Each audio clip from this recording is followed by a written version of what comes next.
Folks, welcome back to the 49 SAF pod. It is good to be talking to you. Even though the bad news is the 49 State Angel Fund has been decimated by the winter goop. So we're going to do the best we can with this intro. We're talking to Pat Race today and more on that in a second. But first, two business items, two things really important to the 49 State Angel Fund. First, our annual survey. Look, this really matters to us. Second year we've done this.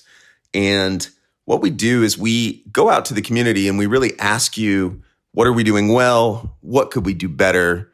Or what do you want us to start doing? So let us know. You can find that on 49saf.com or any of our social media profiles, which are 49saf. We're on Facebook and Twitter. Second thing, and I got to be honest, this is amazing. You know, the Alaska Angel Conference 2019 is going really well. Most weekly workshops that we're holding have upwards of 30 attendees. Yeah, sometimes we fight through the tech, but we're seeing folks attend from Juneau, from Fairbanks, remotely in their homes, and of course, in Midtown Anchorage. So, you know, if you're an entrepreneur, you need to be involved. You can sign up for free updates at akangelconference.com. If you're a potential investor, this is a good way to understand what angel investing is all about. And this process is going to take us through May 9th. So we are all systems go, thanks to Aaron Baca, who's the associate at the fund, Kevin Croy, who's a committee member and a seed stage VC, and who's acting as the lead investor. These guys are putting in tons of time, and we think it's well worth it. We think it's valuable to come together as a community and develop these skill sets. All right, so Pat Race. Pat Race, when I first heard about him, I heard the words Alaska Robotics, and I was like, wow, there's somebody building giant robots? Alaska Robotics? How cool is that? I was a little misinformed. Alaska Robotics is the creative name for the work that Pat Race does as an artist that he sells and commissions, and also for his brick and mortar store in downtown Juneau. Pat has another business, which is client focused and focuses on delivering projects and services to clients, sometimes creative, sometimes media based. But we're going to hear all about this and all about Pat. This is the first of a two-parter. You can tell I'm fighting back this cough and cold, so we're going to get through this quick. In the first of two parts, we talk about, you know, what's Pat's story? How did he go from technologist to creative entrepreneur? His co-founder story. He has an amazing co-founder he works with. The biggest challenge he faced in business and how it actually made his business better.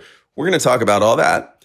Next time we talk, which is in a couple weeks, you'll hear from Pat his thoughts on Alaska's future, the right kinds of businesses we should be growing in the state, and that's equally valuable, if not more.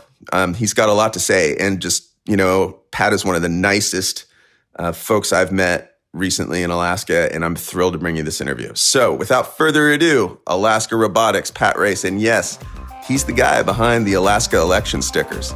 All right, here we go.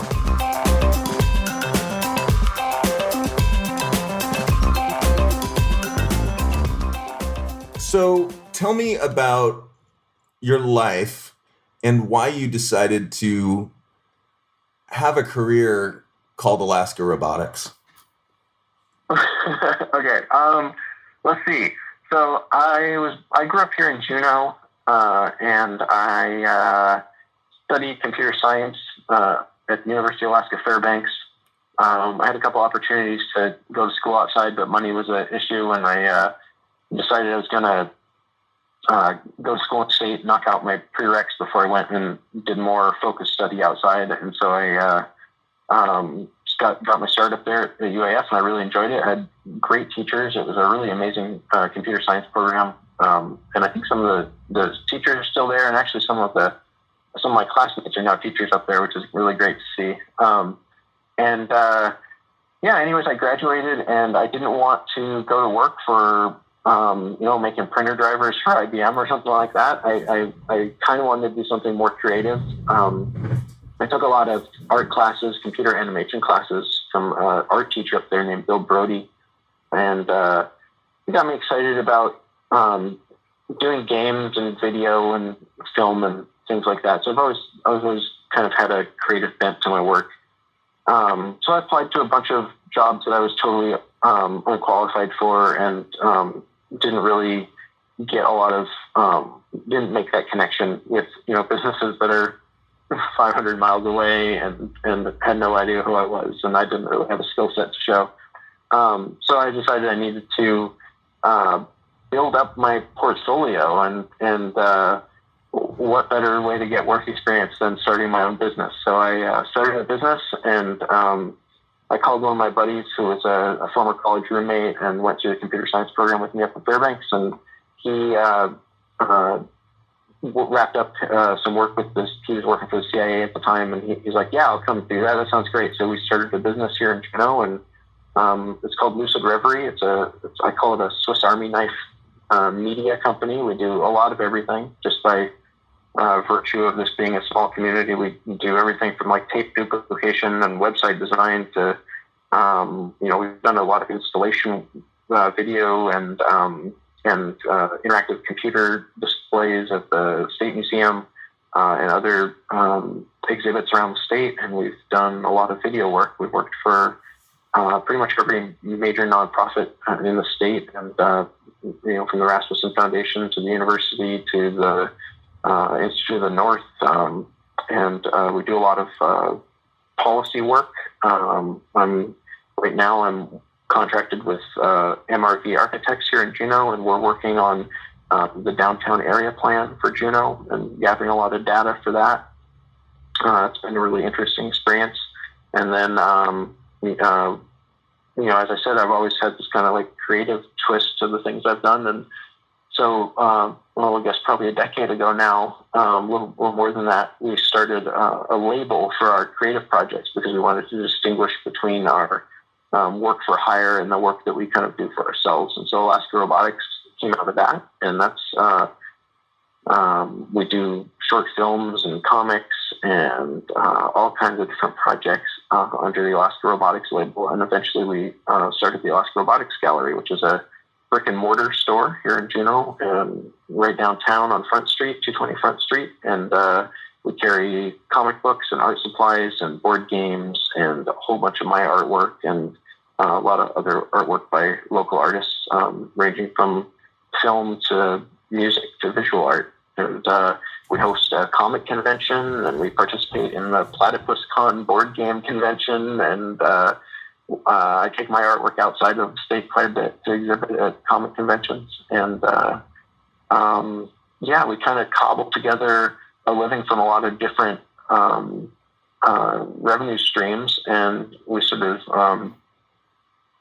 jump around between them. And I think that's actually pretty reflective of what a lot of business owners and small operators in Alaska do, because we are small communities and people have to wear a lot of hats here. So you might have the hot sauce and shoe repair guy, or whatever the equivalent is in your community. We all wear a lot of hats. I'm kind of an Alaska Robotics fanboy. Cool. Yeah, I'm a total fanboy. I've been into your shop many times. You actually turned me on to Saga a couple years ago. Oh yeah, Saga's amazing. Yeah. Yeah. So, you turned me on to Saga. I think your shop's incredible. Of course, I think most Alaska comic stores are really, really good. And there's like at least one really good comic store in every major Alaska community, right? Yeah, I think so. Yeah. There's obviously Bosco's in Anchorage is really solid and has. Do they still have 2 locations or just the one now? I think they still have Diamond Center. Yeah. Okay. So that one's always been great. I remember actually in high school going up and we'd come up for soccer trips and things like that, and we had to always make a point of going by the mall and getting a bunch of comic books and a smoothie from the food court or something. But good memories of that place. And then in Fairbanks, there's a great comic shop over off of College Road area, kind of down at the end of College Road, and that one's really solid too. Yeah, I completely agree. So there's 3 things that I think I just learned about you that I didn't know. And that is that, sure. 1, you are yourself a technologist or recovering technologist, right? You're a computer science guy. 2, absolutely. You have a company called Lucid Reverie in addition to Alaska Robotics. Is it called Lucid Reverie? Yeah, it's called Lucid Reverie. I started it before I realized that naming your business something people can pronounce is important, and that changing the name of your business is a pain in the ass. So that's just been our business name forever. And Alaska Robotics is actually a DBA that is a wholly owned subsidiary of Lucid Reverie. So in the if you want to get into the weeds on the hierarchy of how things work, Alaska Robotics is part of Lucid Reverie. Sure. And then the third thing I didn't realize is you have a co-founder who I've never seen, never met, never. Wow. Yeah, Aaron Suring. He's a great guy. He's really, really smart, and he is he balances me out really well. So I'm pretty outgoing, and I guess I make decisions pretty hastily based on kind of instincts and what seems like the right idea at the time. And he is very measured and collected and calm and really assesses the landscape before making decisions. So like our two styles work really well together because I think I push him to, I think that he wouldn't get as much done unless I pushed him to reach a decision. And I think that he causes me to slow down and think about things a little bit more before making decisions. And so we've sort of, we've worked together really well over the last, I guess we started business in 2002. So 16 years now. And he's great. What was the business partner? Someone you like and someone you can trust and spend a lot of time with. What was the toughest thing you guys went through? What was the toughest thing we went through? I think, so in 2007, when Alaska Robotics was kind of born, we decided to fire all of our clients and just do our own creative work and try and figure out how to make that pencil with the idea that we would and this is obviously my decision, not his, and jump. We kind of leap out of the nest and start flapping our wings and just figure it out as we were falling and learn how to fly. And that was tough because we basically eliminated our existing revenue streams and then tried to invent new ones. And we did that for about a year, and it just kind of became increasingly difficult. And then we kind of reassessed, and we hired on some of our clients again. And actually, it turned out to be a really good thing for our business. It allowed us to kind of clear the boards. I think that when we were starting our business as we were 23, 24 probably when we started our business. And so we learned a lot in the process. We hired on a lot of people that we we took on a lot of clients that we, maybe weren't the most beneficial clients for us to continue working with, both for our own mental health and financially. And so it was nice to clear the boards and to just say okay, we've fired all our clients for a year. We went off and did a bunch of art projects, and then we came back and we kind of rehired some of our some of the clients that we not rehired. We re-engaged with some of the clients that we had before that we really liked, and we began to kind of rebuild the media side of our business in a more measured way. It was nice to be able to basically stop what we were doing and then restart it with the knowledge that we gained over the previous several years. And so, it was good. We, that was a tough time for us. Another tough time was when we tried to hire an office manager. We just were too young and kind of ill-equipped to do that. And it was weird to hire someone that was older than us. And it just didn't work out very well for us. And that was kind of tough. It's when you're young and you have a small business that, making big decisions, you're really stuck with them, and it can shape the direction of the company for years to come. So it's, we've had some bumps in the road, but never anything that was insurmountable. And what was the best day of your business so far? Gosh, I mean, almost every day is pretty good. We have a lot of high points. I think that in the last few years, having our comic convention come together and be a success was a big deal. we started that. We've done 3 years now. We've got the fourth one coming up. We have, it's hard, I guess, to appreciate from outside of the world of comics, but the quality of author and illustrator that comes to Juneau for this thing. We have a very small convention and a very small event in town. It's called Alaska Robotics Mini-Con, and it just is like gymnasium size. It's a one-day convention, and then what we do is we take a bunch of the folks who are here to exhibit, we pile on a school bus, and we go out and we camp in the woods for 3 nights and do a bunch of like peer-to-peer workshops. And so it's like kind of a working artist retreat. I mean, like very much in the realms of professional development.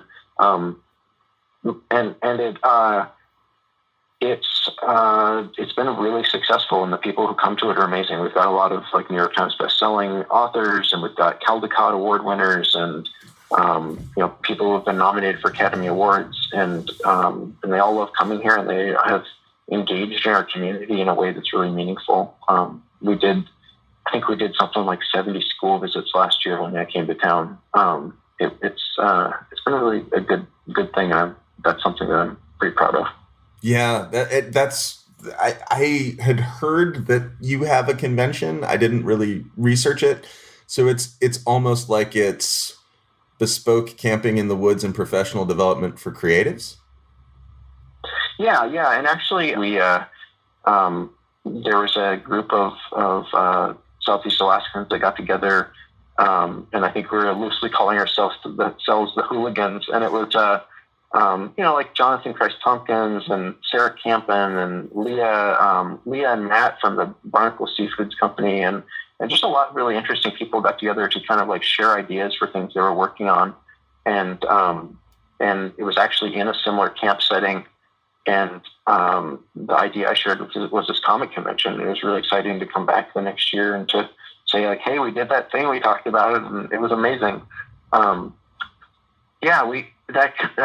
was an interesting little get together. We've done that a few times, and it was sort of modeled on Southeast Conference. There are a lot of young entrepreneurs and young Alaskans that attend Southeast Conference in kind of a work capacity, and we're frustrated with being kind of set aside as young people. Their views weren't as valued. They hadn't been part of it as long. So we just got together and kind of did our own little conference, and it was awesome. And I think Spruce Root grew out of that, and I think Barnacle's really done some awesome stuff. And I think that there's a lot of other local small business ideas that came out of that gathering. We just got together and said, hey, what's your idea? Let's talk to each other about our ideas and see how we can improve them and make them better, and kind of gut check them, and then have someone that cares about it enough to come back and say, hey, how's your thing coming? And it was remarkable how much momentum just getting in a room with other people you respect can create. Yeah, I agree with you. It sounds like it's a bit of a tribe, and tribes are hard to find, and tribes are important, right? Yeah, but it wasn't. I mean, like, tribes can be created too, and I think that's what this was. Is like, most of the people, I didn't know the gal from Farragut Farms came over. There are a lot of people I didn't know who were there by extension, and so it was really a good way to create something is around an interest, I guess. So the interest here was like, hey, we want to create a small business, or we have an idea that we think might be an interesting idea to build in Alaska. And so, we were unified, not necessarily in that we were part of an industry or part of a region, but just that we were trying to do something, to build something. And so, I don't know, it was the best small business experience I've ever had was just getting together with other small business owners and going on a retreat. So are you going to do that again? Is there a process? Should we tell people about it? Well, it's really informal, it was, I don't know that we may do it again. Sarah Campen would be a great person to talk to about that. She did a lot of the organization. I think it's something that ought to be done again, and it's something I'd love to be a part of. The problem we ran into is that once we all got together and did this, we sort of all set out on our own little projects and became very busy with them. And then it became hard to organize again. So I think we did it 2 or 3 times, and then it kind of, we haven't done it again since. And that's some of the hat type thing, right? Like that's part of Alaska, and it's part of being in a small community. And I've talked with other people about this. I think Alaskans are yes people and entrepreneurs are yes people. So you do all these things, but it can be difficult to circle back and sort of close the loop or sort of do evaluation or even to continue. You kind of need other people to be those champions. Or you need institutional support. I mean, we were all small business owners. We each kicked in a couple $100 and we all did some dishes while we were there. And, you know, it was very communal. But when you come back around to like, do you want to organize this thing every year? It becomes difficult because all of a sudden it's someone's job. And if you don't have any institutional support, it's hard to make that happen. Yeah, we struggle with this constantly. I think in entrepreneurial infrastructure building, it's really something that as a nation, people are struggling with. So I've done a little bit of, I've been exposed to the Kauffman Foundation a little bit, and they're the kind of the national foundation that works on entrepreneurial economic development models.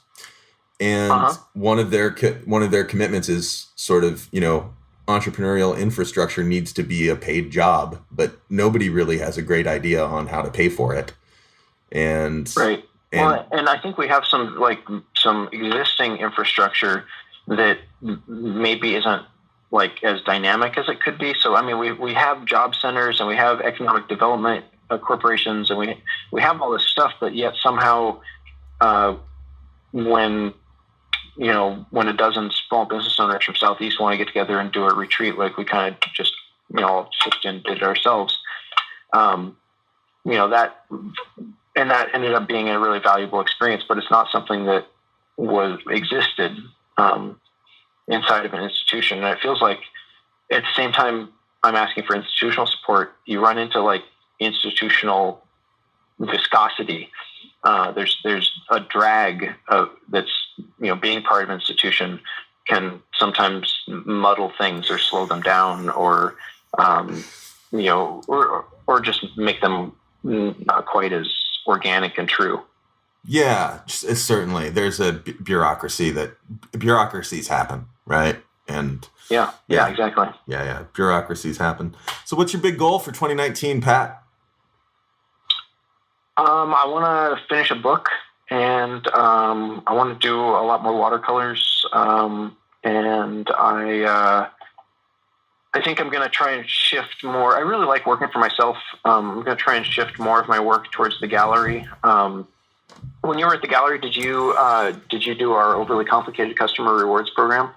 I did not do your overly complicated customer rewards program. I'm on your email list. So go ahead. So I'll explain it for you. Yeah. So we created like a role playing game where you like basically get a character. This world kind of exists in a pre-modern fantasy Southeast Alaska with like animal characters. So there's like bears and moose and ravens and things like that. And so you get one of these characters and you get like a character sheet like you would in D&D. And then when you come into the store, you get to like roll dice and like level up and win prizes in the store and get little sticker items like, swords and fishing poles and things like that for your character. And so I put that together last year. I was really excited about it. So this year I want to do that was kind of like the beta version. So this year I'm going to try and put together like a manual for it and make it more of a thing that people can really get excited about and participate in. And it was fun to see how many people got into it this year. And so I think I want to make that better for next year. Yeah, I would definitely 100% participate. That's totally awesome. Yeah, it's been fun. And so trying to figure out ways to, just build an enthusiasm for what we're doing and to continue doing what we're doing. And I think shift away a little bit from client work. There's a lot of that I really enjoy. And it's tough to balance with my own personal work. I'm getting to the point where I can sit down and do an illustration and make enough money off of it that I may as well just be doing my own, following my own artistic pursuits rather than working for clients. But I have a lot of clients that I really like working with and don't want to stop working with. One of my favorite things is doing these documentary videos for the Rasmussen Foundation. I've done for, I think, 8 years now. Each year when they have their Distinguished Artist Awards, I've gone out and done a profile piece on that artist. And so I've had a chance to work with like Kes Woodward and Alvin Amison and Dolores Churchill and just a whole bunch of Terry Rothkar and a whole bunch of amazing Alaskan artists. And that experience has been, just outstanding. It's really helped to inform my approach to the arts in Alaska. I want to continue doing that kind of stuff. Working with the Seafood Marketing Institute has been a lot of fun. Yeah, Drawing fish is great. Sounds like I don't mean this in any negative sense. It sounds like a privileged position to be in, Oh yeah, no, it is a privilege. I view it as such. Yeah, but like I think that a lot of the jobs I've got didn't come, they didn't land in my lap, but they kind of came to me over having I've had a business for 16 years in Alaska and doing the work, and being dedicated to the work and working with basically whoever walked in the door got me to the point where I was able to to choose who I could work with.